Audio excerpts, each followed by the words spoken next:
cute girl.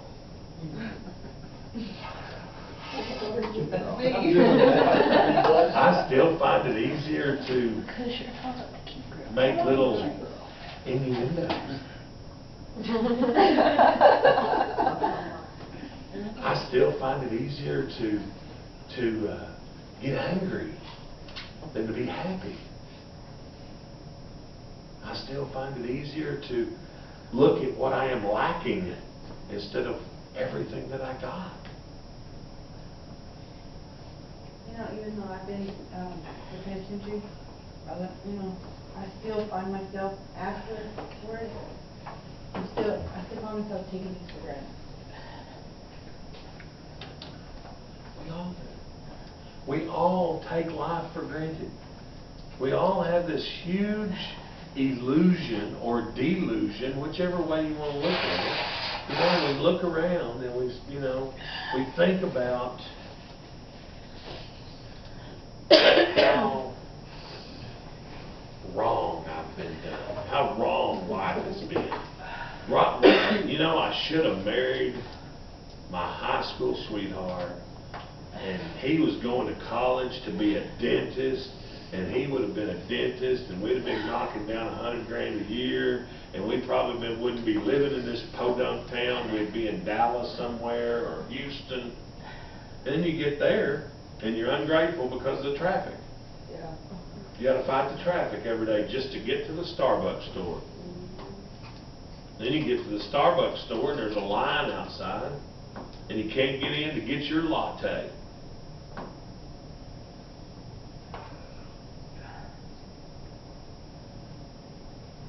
Paul writes all the churches. Paul begins all the epistles the same way. Thankful. I am thankful for you. I am thankful for what Jesus has done in you.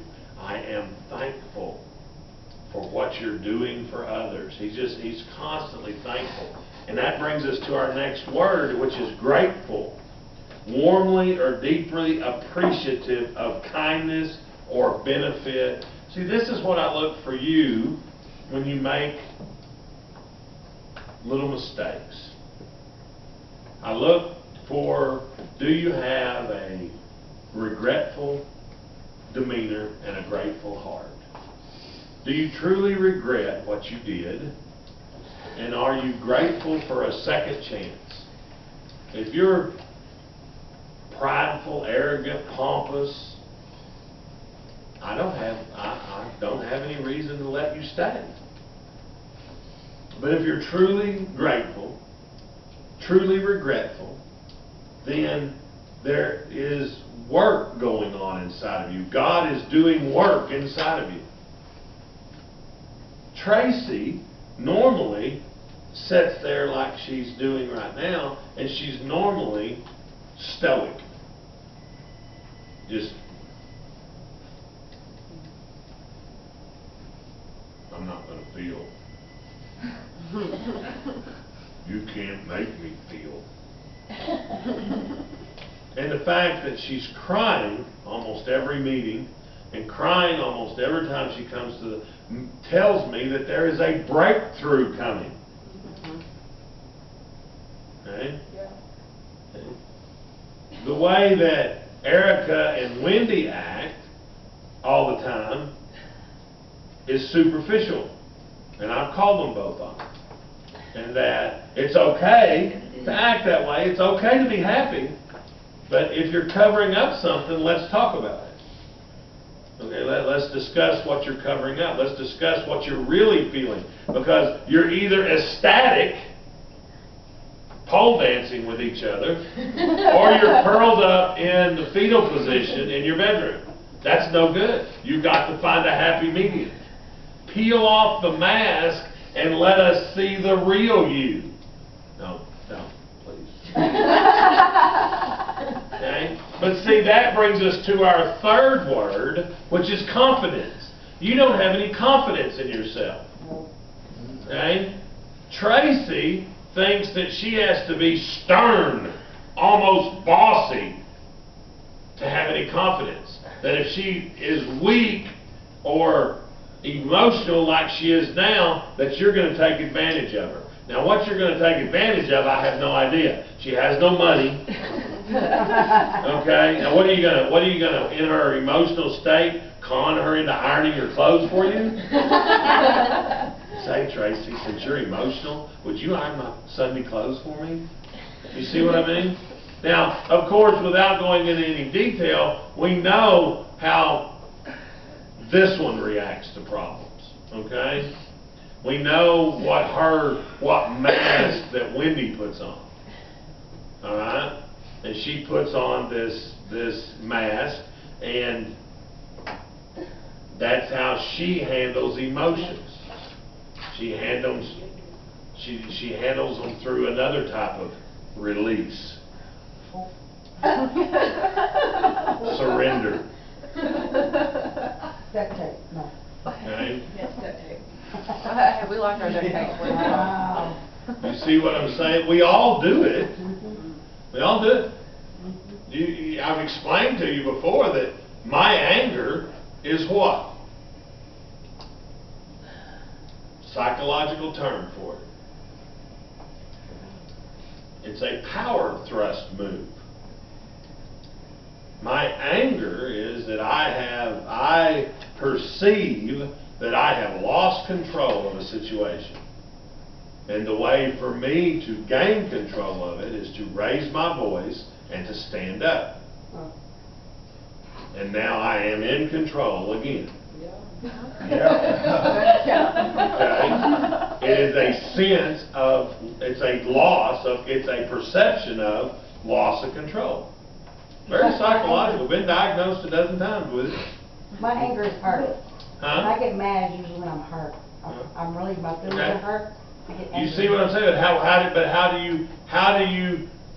do you bandage it? Is what I'm talking about. Yes. Oh, I was sure. And the way many of us cover it up with yet another emotion instead of just feeling it. Just feel it. Just feel what you're feeling. This too shall pass. Just feel what you're feeling. It'll pass a lot faster than if you cover it up, mask it, put your mask back on, take your clothes back off, whatever, you know, and if you fake it, and then all of a sudden you go, wow, it's still there. Mhm.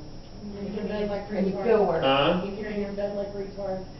Do you what? You're in your bed like retard. You see what I'm saying?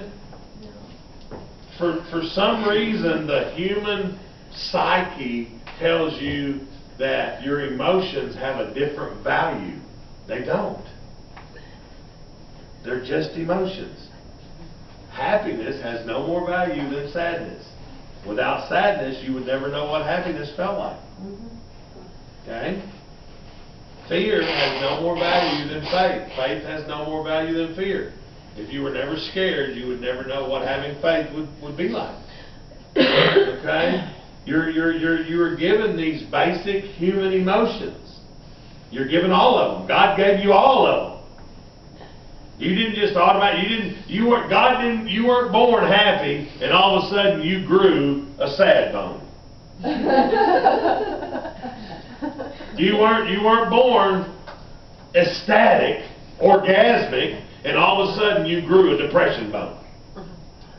You following? God gave you all of your emotions. And He gave you your emotions so that you would appreciate some more than the others.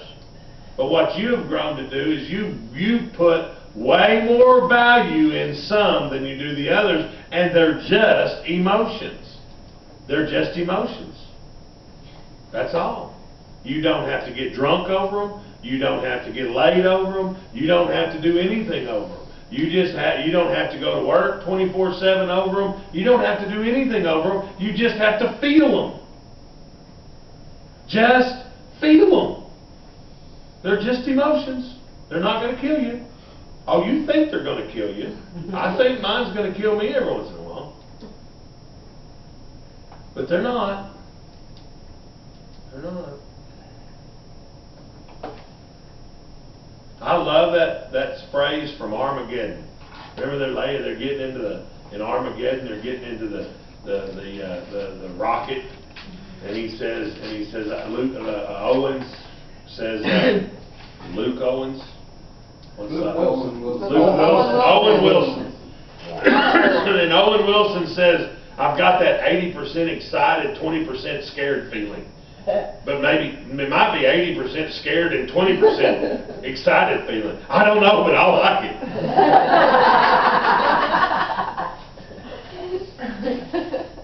Right? I don't know, but I like it. I'm just gonna feel it. What if you don't like it? I'm just gonna feel it. Just feel it. I'm Feel just that. I'm just gonna feel it. I'm not going to Act on it? mask it. I'm not going to act. I'm just gonna feel it. That's what I tell you all the time. You know, you got that gnawing in your gut. You got that big old hole in your gut, and you think that it's loneliness, or you think that it's love, or you think that it's self-pity. That gnawing in your gut is real. It's real. And it's your soul, it's your spirit starving to death. Has anything you've ever done ever really fixed that gnawing? It's always come back, isn't it?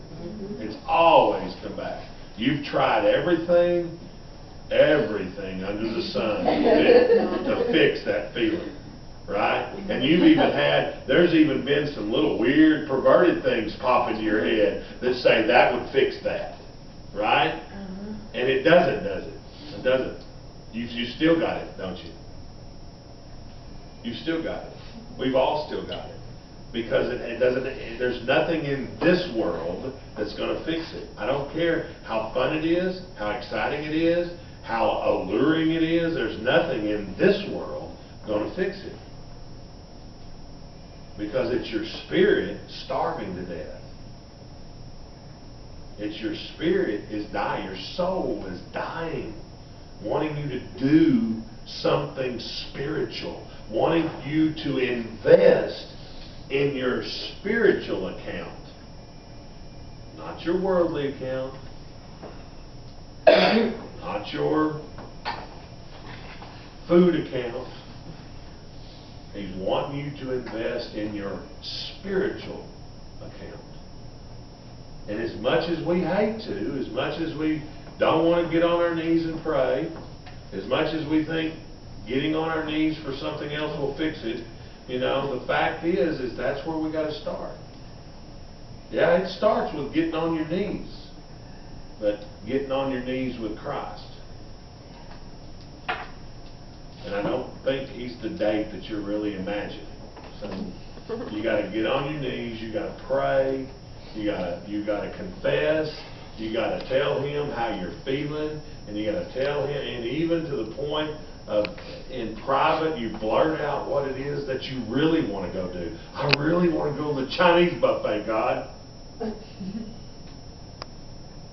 I really want to log on to that website, God. I really do, but I know it won't help me. I know it won't fix me. I really want to listen to that rotten hip-hop rap music, but I know it's not going to make me feel any better.